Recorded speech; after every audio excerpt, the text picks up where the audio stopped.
आजकल के जो युवा हैं खेती से थोड़ा जो है दूर भाग रहे हैं, तो आप अपने बच्चों को किस प्रकार से मोटिवेट करेंगे जिससे जो है कृषि के क्षेत्रों में वो अपने रुचि को बढ़ाएं? आज भी जो है इलेक्शन के पहले हर कोई नेता आता है, तमाम प्रकार के कार्य करता है, कभी खेती जो है किसानों के साथ जुड़ जाता है या जो किसान का कार्य करता रहता है उसके साथ वो भी सहभागिता निभाता है। तो क्या अगर आप किसी भी पद प्रतिष्ठा पर बैठने के बाद भी दोबारा इसी क्षेत्र द्वारा आएंगे खेतों में? भैया मैं तब तक आऊँगा जब तक मेरे विधानसभा का हर नौजवान कृषि को लेके और पशुधन को लेके जागरूक नहीं। दूर है भैया, चुनाव से इसका कोई लेने देना नहीं है, ये सिर्फ अपने नौजवानों को जन जागरूक करने का काम। तो ये व्यक्तिगत आपका कार्य है या एक दिखावटी क्या कार्य? धान लगाओ चला इन खेते में, धान का हर जगह पहुँचाते हैं। इनके जैसे नेता हम कतौ ना देखे।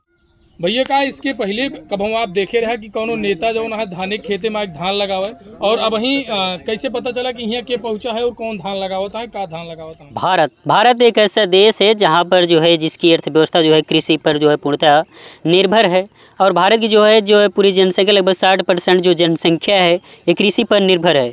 भारत की जो कृषि है एक खेती ही नहीं, ये हमारे भारत की सभ्यता और संस्कृति का प्रतीक है।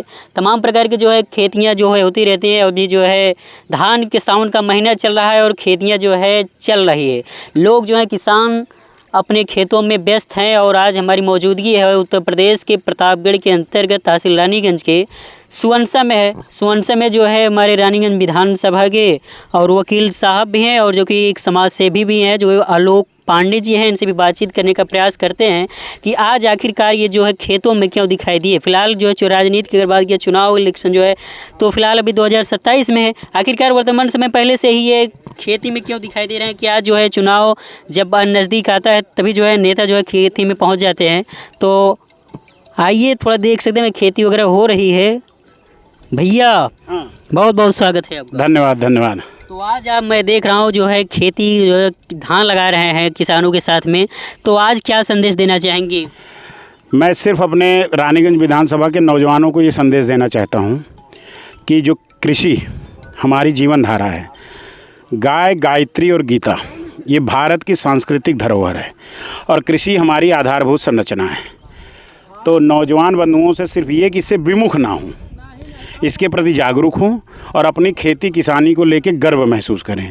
इसी कारण से आज हम लोगों ने यहाँ पर ये जन जागरूकता हेतु आज खेत में उतरे हैं और धान लगा रहे हैं हम लोग, ये दिखाने के लिए कि पढ़े लिखे अधिवक्ता भी धान लगा सकते हैं। और इसकी प्रेरणा मुझे हरियाणा के एक गांव से मिली, जहां पे मेरे साथ के जो अधिवक्ता बंधु हैं वो जब अपने गांव में जाते हैं तो पूरी खेती किसानी करते हैं। तो वही उद्देश्य लेके मैं अपने खेतों में उतरा हूं कि मेरे पूरे विधानसभा के नौजवानों को ये प्रेरणा मिले कि वो खेती किसानी से विमुख ना हों, खेती किसानी में अपनी सहभागिता करें, जो भी काम वो कर रहे हैं उसके साथ साथ खेती में भी लगें, उससे उनकी बेरोजगारी ज़रूर दूर होगी। जी बिल्कुल। अगर बात किया जाए आजकल के जो युवा हैं खेती से थोड़ा जो है दूर भाग रहे हैं, तो आप अपने बच्चों को किस प्रकार से मोटिवेट करेंगे जिससे जो है कृषि के क्षेत्रों में वो अपने रुचि को बढ़ाएं? देखिए, आज के समय में चाहे टाटा बिरला हो, चाहे अंबानी हो और चाहे विश्व के सबसे बड़े आदमी बिल गेट्स हों, सब खेती की तरफ जा रहे हैं ना। तो इसका मतलब है कि आने वाले समय में एग्रीकल्चर, खेती किसानी एक बड़े व्यवसाय के रूप में समाज को निर्धारित करेगी। तो आज से हम सब लोग सचेत हो जाएं, जो हमारे खेत परती हो रहे हैं, जो हमारे खेत छूट रहे हैं, हम सब लोग उस पर लगें, अपनी उपज को बढ़ाएं और अपने आप को व्यवस्थित करें। अगर जैसे कि आज भी जो है इलेक्शन के पहले हर कोई नेता आता है, तमाम प्रकार के कार्य करता है, कभी खेती जो है किसानों के साथ जुड़ जाता है या जो किसान का कार्य करता रहता है उसके साथ वो भी सहभागिता निभाता है। तो क्या अगर आप किसी भी पद प्रतिष्ठा पे बैठने के बाद भी दोबारा इसी क्षेत्र द्वारा आएंगे खेतों में? भैया मैं तब तक आऊँगा जब तक मेरे विधानसभा का हर नौजवान कृषि को लेके और पशुधन को लेके जागरूक नहीं हो जाता है, तब तक मैं ये हर सीज़न में खेतों में आपको दिखूंगा। चुनाव बहुत दूर है भैया, चुनाव से इसका कोई लेने देना नहीं है, ये सिर्फ अपने नौजवानों को जन जागरूक करने का काम है। तो ये व्यक्तिगत आपका कार्य है या एक दिखावटी क्या कार्य है? आप भैया देखा था तोरे सामने जो ना है दुई आधा बिस्तर लगाई डाए, यही दिखावटी हो तो दुई कूला लगावा जात, ठीक है। तो ये दिखावटी नहीं है, जन जागरूकता का कार्यक्रम है और एक संदेश देने का कार्यक्रम है। एक संदेश देने का कार्यक्रम है कि खेती किसानी से आप जुड़िए, ये बहुत उत्तम कृषि होती है।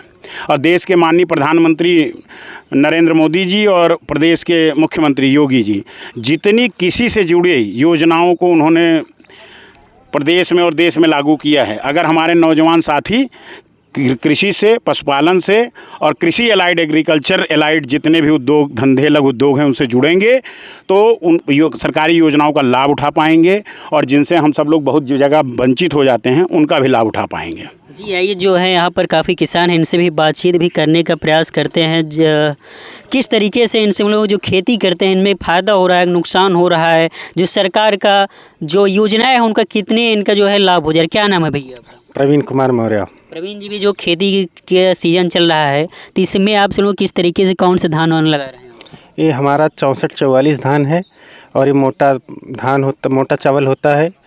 यह बेचने के मतलब खाने के लिए बहुत उत्तम धान होता है। मतलब बेनिफिट हो रहा है कृषि में कि नहीं? खेती में 3 महीने में कोई भी बैंक पैसा डबल नहीं करती, लेकिन खेती में आप इन्वेस्ट करेंगे 3 महीने में आपको पैसा डबल हो जाएगा। एक 100% गारंटी। अब फिलहाल अगर देखा जाए जो है आजकल जो है जब अभी तो जैसे बारिश हो रही है तो ठीक है, लेकिन एक ऐसी परिस्थिति आ जाती है कभी कभार जो है भगवान जो कृपा नहीं बरसती है, बारिश नहीं हो पाती है तो किसान के जो है खेत जो है सूखने लगते हैं क्योंकि सिंचाई जो है इतनी महंगी हो चुकी है। इसके लिए क्या कहना चाहेंगे? इसके लिए हमारे भाजपा और योगी सरकार ने किसानों के लिए मुफ्त ट्यूबवेल की व्यवस्था कर दी है और सिंचाई के लिए फ्री में बिजली मिलती है। आप सिर्फ कनेक्शन ले लीजिए और आपका फ्री में सिंचाई होती रहेगी। क्योंकि यहाँ पर काफ़ी का भैया का संदेश दें भैया लोग भैया उससे का समझ में आओ आपका? यह खेती के बारे में समझाए ना भैया। हाँ, का समझाएं? खेती मतलब करे चाहे, मतलब खेत छोड़े ना चाहे और आने वाले समय में खेती जो करता है वो आगे जाए, ये कहे ना भैया। अच्छा भैया, आजकल के जो अभी जो नवयुवक हैं खेती में जाए में बहुत शर्माते हैं। इंटरेस्ट नहीं ना बिल्कुल उनका, शर्माते हैं। उनका शर्माई चाहिए इसे ना शर्माना चाहे प्रति कुछ लोग भैया कुछ बतावत हैं ना, बहुत जानकारी देती और उनके जैसे बहुत समझावत हैं। हम सबके नहीं जैसे मार्केट में आवत ही बैठत ही जैसे हम सब फूल बेची थे, हमको लोग बहुत जानकारी देती। हाँ, और उनके जैसे नेता हम आज तक कतौ नहीं देखे। हर एक जगह पहुँचत ही, अगर कतो बुला लिया जाए इनका, आधी रात बुलावा जाए, आधी रात भी पहुँचत ही। आज धान लगाओ चला इन खेते में, धान का हर जगह पहुँचत ही। इनके जैसे नेता हम कतौ नहीं देखे। और नेता आवत ही लीलगा कुछ भाग जाती उनके पीछे और आदमी लगते रह जाती, लेकिन इनके अंदर ये भावना नहीं है।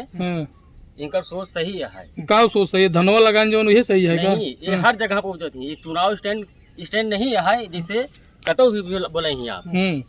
चुनाव के नाते नहीं आए हैं, कोनो भी कुछ काम पड़े ये हमेशा तैयार रहा। मतलब जागरूक करे यार इनका तो सबके हम सबको जागरूक करने के लिए है भैया। जैसे कि आप खेती किसानी से जुड़ा है, जैसे फूल का व्यवसाय है आपका ना, फूल लगाओ थे खेती में। हाँ, फूल सब लगा तो ऐसे कमाई वगैरह हो जाता है। लोग कहा था खेती किसानी में कुछ है नहीं, काहे ना है बगैर खेती की नहीं सर इतना धान लगाए हैं। अगर बारिश हो आपकी जीवन में खेती कितना महत्वपूर्ण है, आप क्या करे थे? हम ये खेती बाड़ी करी था, दुकान लगाए फूल माला की नहीं। हाँ, भैया क्या नाम है तो? हमारा नाम प्रदीप पुष्पाकर है। ठीक भैया को भैया का इसके पहले कब हम आप देखे रहा कि कोनो नेता जो है धाने खेते में धान लगावे और अब ही कैसे पता चला कि यहाँ के पहुँचा है और कौन धान लगावता है, का धान लगावता है? नहीं, एक पहले तो ना ही देखे रहे, लेकिन देखे हैं कि कुछ लोग, काफ़ी लोगों की संख्या में जो है गांव की तरफ जा रहे थे।